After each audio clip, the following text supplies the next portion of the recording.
Let's now shift our attention to what is happening in the United States of America, where the former American President Donald Trump is all set to surrender yet again to the police, this time round in the state of Georgia.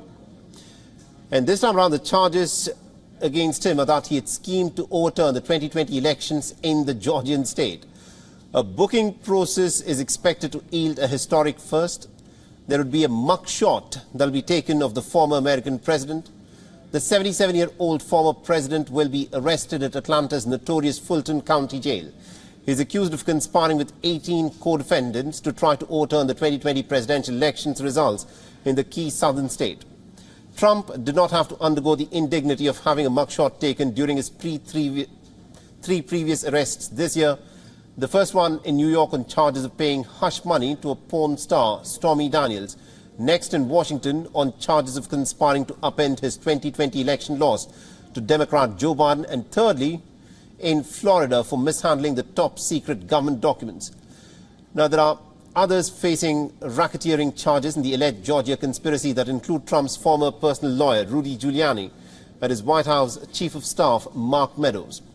Now, the booking of the billionaire real estate tycoon comes just hours after it skipped the primary debate, featuring 8 of his rivals for the 2024 Republican presidential nomination, a contest in which he remains the leading candidate despite his legal troubles.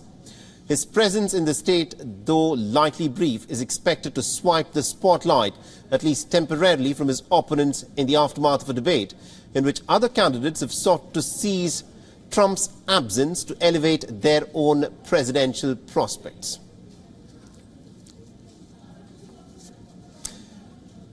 And for more on this, we've been joined in by our correspondent Susan Tehrani. She's joining us live from New York and has been tracking this case very closely for us.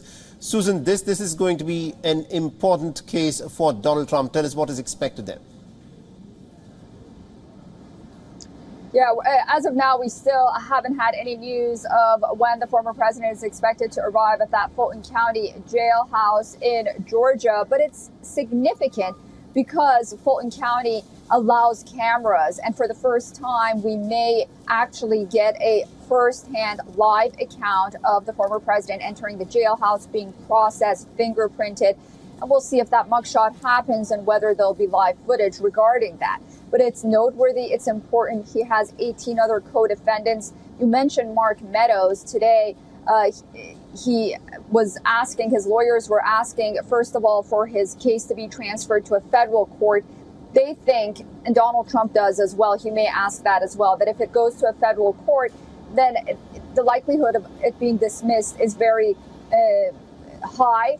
But it could also go all the way to the Supreme Court, and the case could drag on all the way to 2025, 2026, something that the former president wants should he become the nominee of the Republican Party. But Mark Meadows today was posting bond at $100,000. He wanted to avoid arrest until his decision for the federal court would have been made. That didn't happen. But as of now, all eyes, as you mentioned, are going to be on the former president. And we might, again, as I mentioned, get a live look for the first time, the former president going into the courtroom, something that the media is excited about, obviously. Absolutely, indeed. Thank you very much indeed, Susan Tehrani, for joining us and getting us all those updates there. WION is now available in your country. Download the app now and get all the news on the move.